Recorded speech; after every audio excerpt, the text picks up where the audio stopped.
This is eNCA. Now, tributes are continuing to pour in for the late Zindzi Mandela, the daughter of Nelson Mandela and Winnie Madikizela-Mandela, died in Johannesburg yesterday. She's been described as fearless.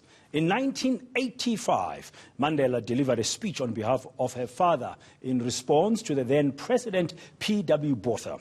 Popo Molofe was the United Democratic Front leader at the time. He's joining us now via Skype as we look back and reflect on the contribution of the late Zindzi Mandela.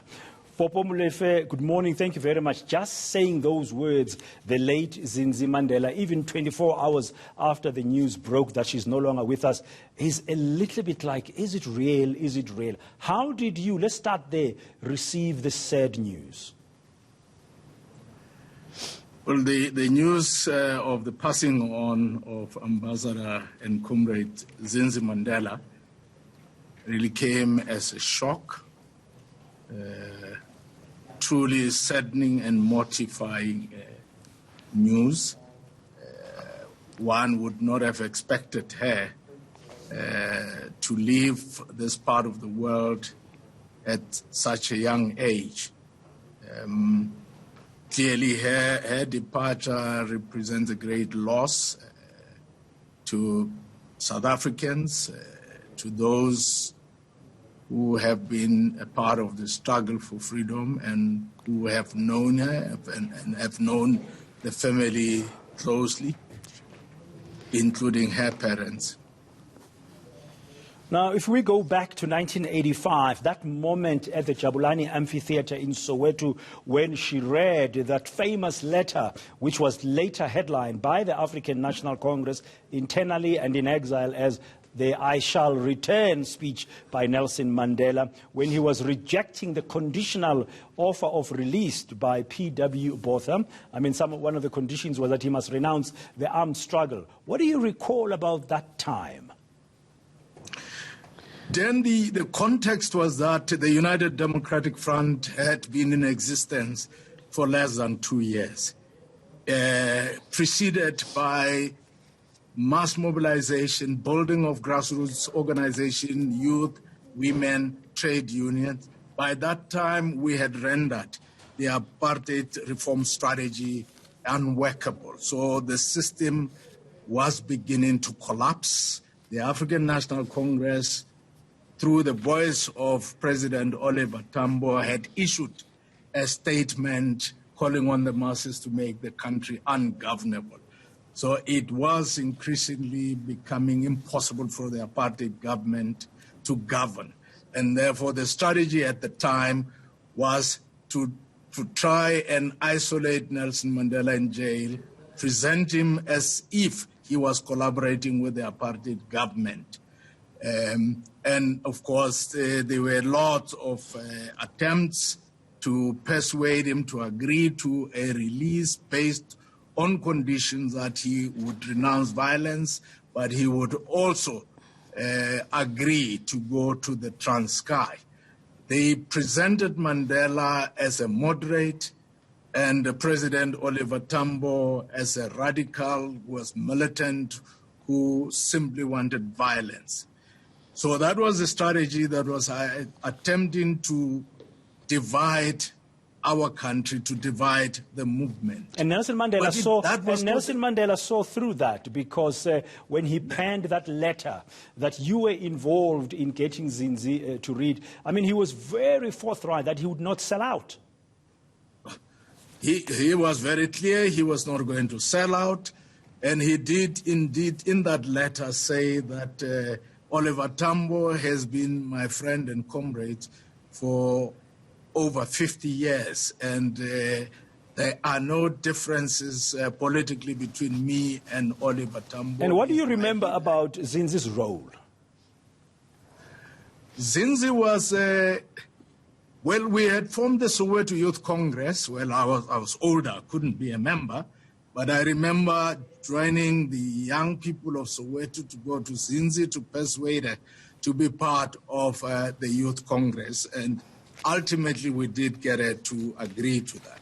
But we were at the time organizing a solidarity rally to celebrate the Nobel Peace Prize of Archbishop Tutu, who had recently gotten it, I think in February of that year.